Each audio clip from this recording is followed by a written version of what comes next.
So uterine fibroids అంటే ఏంటి, వాటిని ఎప్పుడు ట్రీట్ చేయాల్సి ఉంటుంది? నేను doctor Indrani, IVF consultant at Hegde fertility centre, Suchitra branch.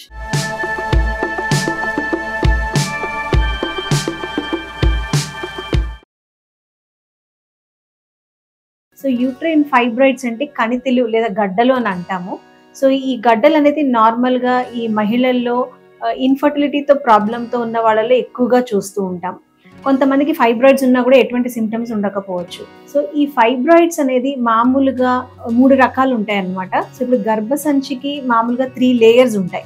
So outer layer ఒకటి, తర్వాత మిడిల్లో మజిల్ లేయర్ అని అంటాము, అట్లా లోపల ఎండోమెట్రియం అని అంటాం, ఇన్నర్ లేయర్ అనమాట. సో ఒక్కొక్క ఫైబ్రాయిడ్ ఈ లొకేషన్ ని బట్టి, అంటే ఇన్నర్ లేయర్ లో ఉన్నప్పుడు వాటిని సబ్మ్యూకోజల్ ఫైబ్రాయిడ్స్ అని అంటాం.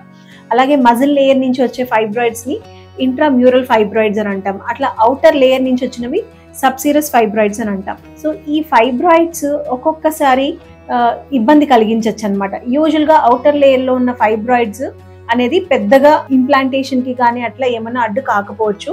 బట్ అవి కూడా సైజుని బట్టి, అంటే ఒక్కొక్కసారి 5 సెంటీమీటర్స్ కన్నా 4 సెంటీమీటర్స్ కన్నా ఎక్కువ ఉన్నప్పుడు కొంతవరకు ప్రెగ్నెన్సీకి ప్రాబ్లం కలిగిస్తాయి. కానీ ఎంత సైజు ఉన్నా సరే ఒక్కొక్కసారి ఈ ఫైబ్రాయిడ్స్ ఏవైతే లైనింగ్ లోపల ఉంటాయో అవి మాత్రం ఒక్కొక్కసారి వాళ్ళకి బ్లీడింగ్ హెవీగా కావడము, పీరియడ్ లో పెయిన్ ఉండము, ఇట్లాంటివి కాజ్ చేస్తాయి. అట్లానే యూట్రస్ లైనింగ్ లోపల ఉన్న ఫైబ్రాయిడ్స్ ఇంప్లాంటేషన్ అంటే ఎంబ్రియో స్థిరపడడానికి చాలా ప్రాబ్లం క్రియేట్ చేస్తాయి అనమాట. సో అట్లా ఉన్న వాటిని మనం వెంటనే ట్రీట్ చేయాల్సి ఉంటుంది. అలాగే ఇప్పుడు మనం అనుకున్నాం కదా, మజిల్ లేయర్ లోపల వచ్చే ఫైబ్రాయిడ్స్ ఇంట్రామ్యూరల్ ఫైబ్రాయిడ్స్ అని అంటాం. అవి కూడా వాటి ఉన్న లొకేషన్ ని బట్టి వాటిని ట్రీట్ చేయాల్సి ఉంటుంది. అలాగే సైజుని బట్టి ట్రీట్ చేయాల్సి ఉంటుంది. అట్లానే ఫైబ్రాయిడ్స్ ఎక్కువ ఉంటే దాన్ని మల్టిపుల్ ఫైబ్రాయిడ్స్ అంటాం. 2 లేదా 3 అలా ఎక్కువ ఉన్నప్పుడు కూడా ఒక్కొక్కసారి ఆ యూట్రస్ షేప్ అదన్నీ కూడా డిస్టార్ట్ చేస్తుంది.